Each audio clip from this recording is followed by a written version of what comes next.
Hey guys, this is Live It, Love It, Be It with Ayana Abakah. Welcome back, guys. Welcome back. It is a new week. I hope you guys had an amazing weekend. I sure did. Let's see.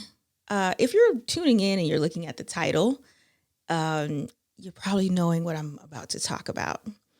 But I'm not going to fully talk about it. I'm not going to do any spoilers or anything like that. Um, but this week's episode is called My Renaissance. And it's funny because originally it wasn't going to be called that. I feel like, I think I was in the car talking to my husband and I was like, I really want to talk about Renaissance because I appreciated the film and I had so many takeaways from it. And I was like, I think something about not giving up or something like that, whatever. And he was like, you should call it My Renaissance. And I was like, that's dope. I like that. I like that. So that's what this week's podcast is titled. It's titled My Renaissance. Like so many other people, this weekend, I went to go see the Renaissance film by Beyonce, which is from her world tour that just happened a few months ago. I did not go see the tour. I didn't have like a big reason why I didn't go. When the tickets went on sale, I was like, okay, we could do this, da da da da. I was in the line, but I don't know. I was like, maybe I'll wait. We'll see. And then eventually when it got to Atlanta, getting close to Atlanta, I was just like, I'll miss out. I've seen her in concert before. I'll miss out on this one. I think really honestly, because the seats that I was at, this is one part. The seats that I sat in when we went to go see them in 2018, her and Jay-Z, the prices for the seats, the same area, was like maybe like $200 more. And I was like, that was such a great view. I don't want to do nosebleeds. So I was like, what, just whatever. And then, being a responsible parent, and if you went in as a parent, no tea, no shade, I just didn't go. And then when I found out that it was going to be on film, I was like, oh, well, I go to that, of course, So my husband and I went. I loved it. I thought it was great. The excellence behind it, all of that. But let's see. One of the reasons why I wanted to kind of talk about it, is not be like, I'm not gonna, like I said, I'm not gonna, what is it? I'm not gonna share any spoilers if you didn't see it. Some people might be waiting, or they might be like, I'll catch her on DVD or whatever. I'm not gonna share any spoilers. What I am gonna share is my thoughts behind it and the different things that I believe was like confirmation for me. I don't know about you or whoever's listening or watching, but anything I watch, I have a lot of takeaways from it. I can go into and watch a Marvel film, and like just about every Marvel movie we've watched, like I'm like, it's a life lesson somewhere in there, and somehow I can tie it back to the word of God. It is what it is. And that's just, I see things in certain ways, and sometimes me and my husband can get a little deep into conversation with things, and that's what it is. And so same thing with the Renaissance film and the excellence behind it. My Renaissance, I feel, happened maybe a few months ago before my birthday. If you don't know the definition of Renaissance, it's a rebirth, resurgence, especially with art and all that type of stuff, And for me, turning 38 was like, it was one of those birthdays where it was like, okay, I said I was going to do this last year, the year before, the year before, the year before that, but I'm really going to do it this year. Like, I owe it to myself to do it this year for me. I just, yeah, that's what it was for me. It was like no more playing games, no more up and down, no more second guessing yourself, no more settling for less, no more. Um, in the film, Beyonce said that she was a people pleaser, and she was just like, "I'm not doing that anymore." And that's the PG way of how she said it.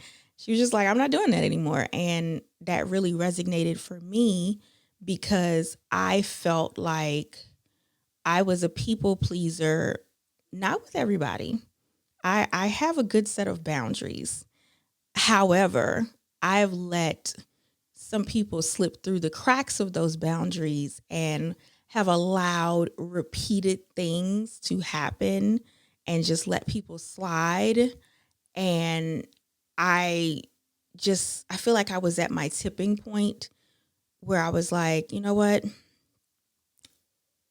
I'm more important. My feelings, my thoughts, my who I am as a person is more important than pleasing other people and also allowing people to in a way step over me or what is it take me for granted, put me on the back burner, and whenever they feel like picking me back up, it's like, oh, you're still there. And I just decided I'm not going to be there anymore because I deserve more. I deserve better when it comes to friendships, when it comes to business, when it comes to my health, when it comes to just all these types of things.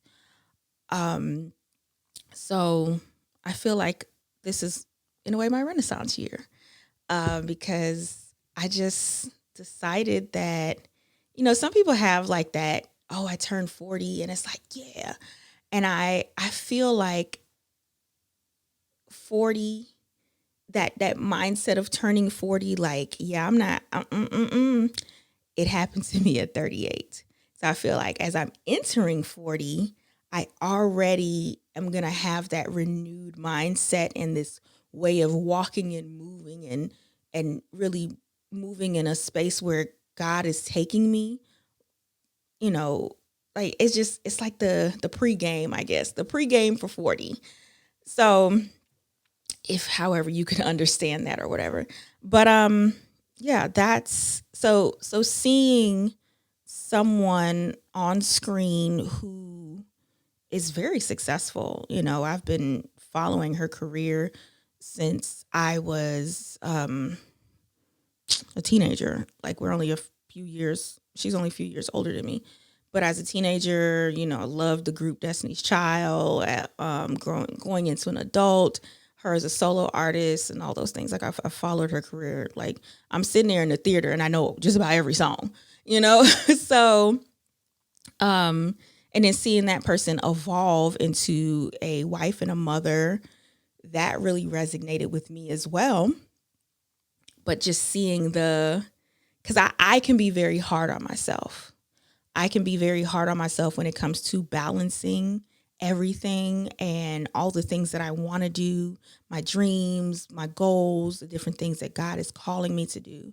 And because I can be so hard on myself, if I don't accomplish or see what I want to see, I can shut down. And I've done that in the past where it's like, okay, well, I don't think it's like whatever. I shut down and I just don't do anything because I feel like it's so much. And that is another thing that I'm like, I'm not doing that anymore. Take each day, moment by moment, minute by minute, piece by piece. It's okay. You don't have to get everything done in one day. You can do it in bite-sized chunks and pieces. But so seeing, Beyonce on the platform that she has, and she's still trying to figure out balance as well, and it's like, yeah, we're all doing this. Like, why are you so hard on yourself? Like, we're all trying to figure this out. Like, yes, there's 24 hours in a day. However, it's so much to be done, especially when you have children. And you don't necessarily have to choose. You can do both, or you can do it all, but you have to just take your time with it all in a way, you know? So, yeah. I feel like it's so crazy because even as I'm recording this podcast, it's late at night. I could have recorded it earlier. However, a little bit of procrastination came in, a little bit of I've been ripping and running all week. I'm tired. I'll do it later. And now I'm eating it, you know?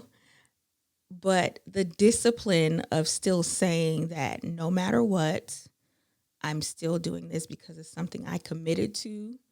I committed to sitting down here for the next, I think I said 3 more episodes for this season, and sharing my thoughts. Like I said, it's my audio diary.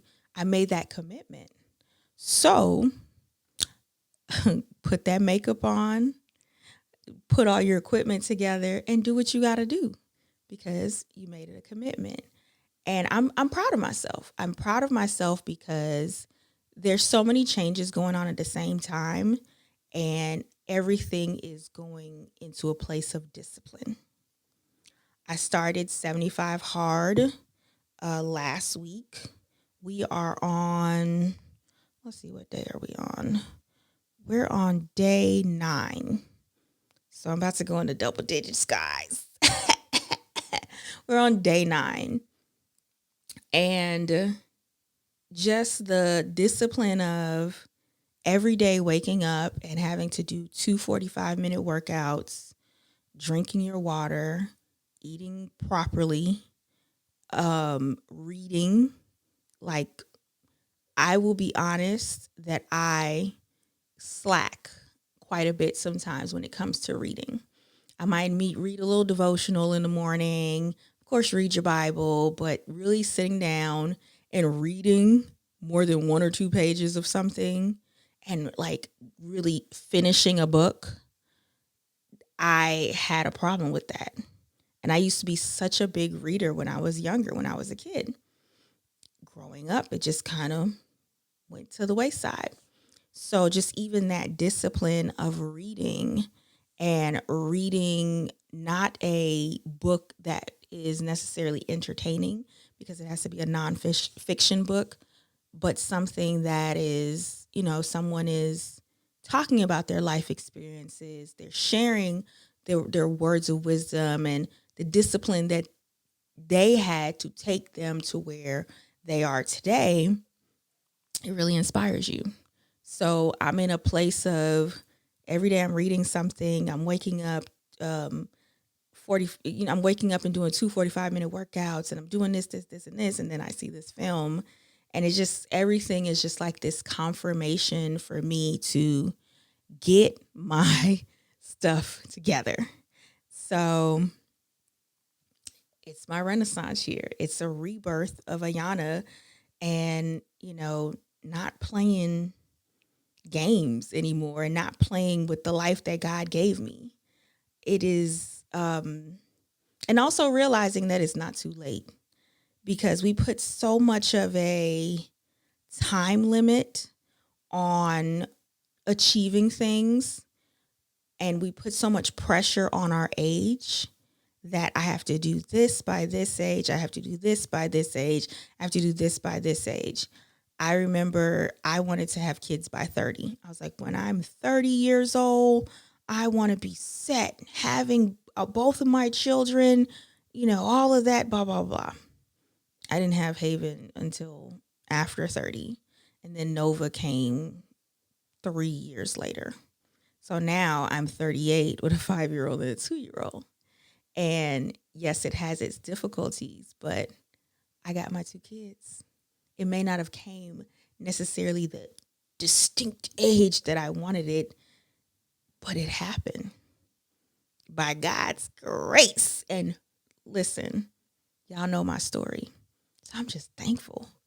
Like I'm learning to be thankful regardless, like, okay, age, time, whatever, those things don't matter. I'm just thankful.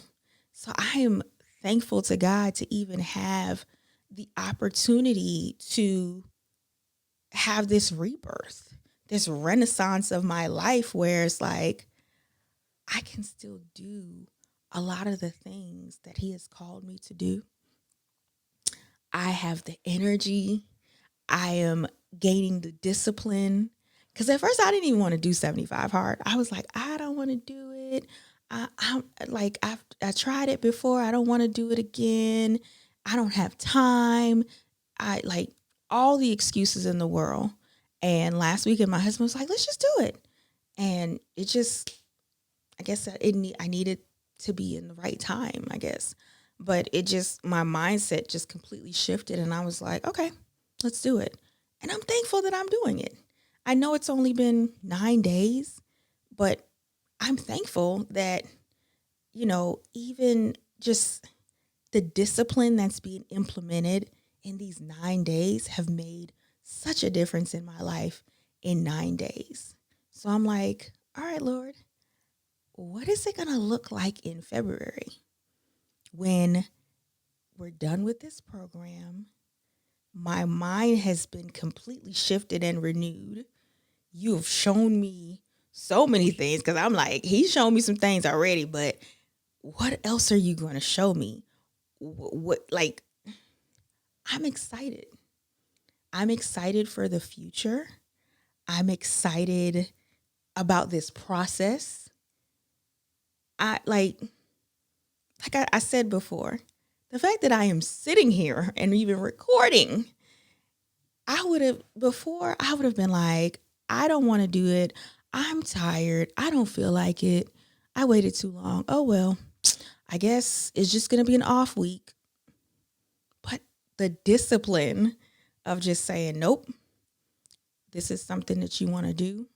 You want to share your heart. You want to share your thoughts. You want to share your weekly audio diary. You committed to it, do it. And yeah, I'll say this. If you haven't watched the film, get a chance, watch it. It's of course it's entertaining with the music and all of that. But I'm also a very technical person. I have a background in art, and I also in high school, I was a part of the technical theater program.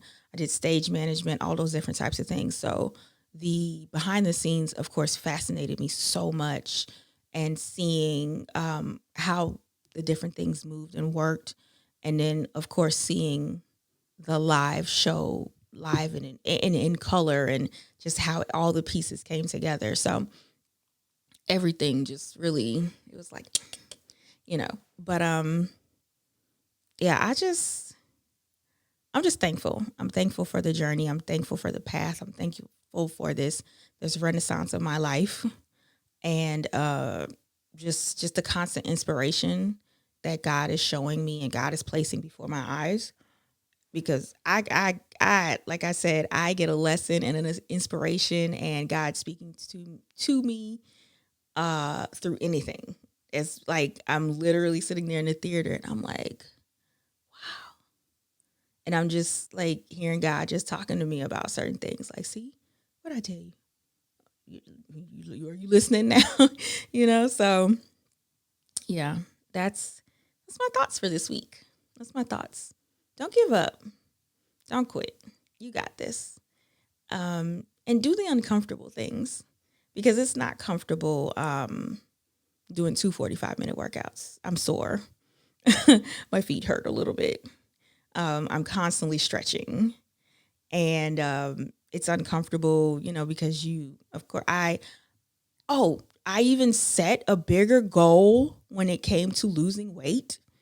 I am not going to publicly say the number yet, but I have a number that my husband knows about. And then I also have a gift that I'm going to buy myself when I hit that goal. And I'll share with y'all later. But it's time to get uncomfortable. That's the that's the ultimate message of today's podcast. If you want to have a rebirth, if you want to have a renaissance in your life, it's time to get uncomfortable. It's time to stop, I guess, stop the mundane, stop the regulars. It's time to be extraordinary. Be extraordinary. Right there, that message right there on my arm. I see it every single day. It's time to be extraordinary. Um, Time to get uncomfortable, and I'm very uncomfortable, very uncomfortable in so many ways. But it's a good uncomfortable. I'm thankful to God for the discomfort because it ain't compared to some of the uncomfortables I've had before. And I've definitely learned lessons in that as well. But it's time to get uncomfortable. It's time to not do the regular, not do the norm, the different things that you want to see done in your life. It may not come easy, and that's okay. There is a lesson in everything. There is a lesson in the process and in the journey. God is trying to talk to you. God is trying to show you some things. God is trying to open some doors physically, mentally, spiritually, and you sitting there just kind of like whatever because you don't want to be uncomfortable. It's time to get uncomfortable. Living uncomfortable is okay sometimes because then eventually it becomes comfortable. And then you get uncomfortable again and you learn again and you learn again and you're just going up this mountain. So that's my thoughts for this week. I'm excited. It's going to be a great week. I'm going to say this every week. Just be an expectation. Be an expectation that God is going to open doors that no man can shut. Be an expectation that you're going to have a great week. Speak over your life. Speak over your week. Speak what you want to see and trust God. So I love y'all. I hope y'all, like I said, have a great week. You can, if you have any questions, comments, concerns, whatever, you can email me at hello@ayanaabakah.com. Make sure and follow me on social media, on Instagram at I am Ayana Abakah. You can check out my website. I'm going to be doing some updates pretty soon with my website, but you can check out my website. I share different things on there. Check out my YouTube videos. I do more than just the podcast on the videos. I merged my YouTube so it has my hair stuff on there. It has, I'm going to start putting some more lifestyle content there on there as well. And yeah, I think that's it. I love y'all. Have a great week. Bye.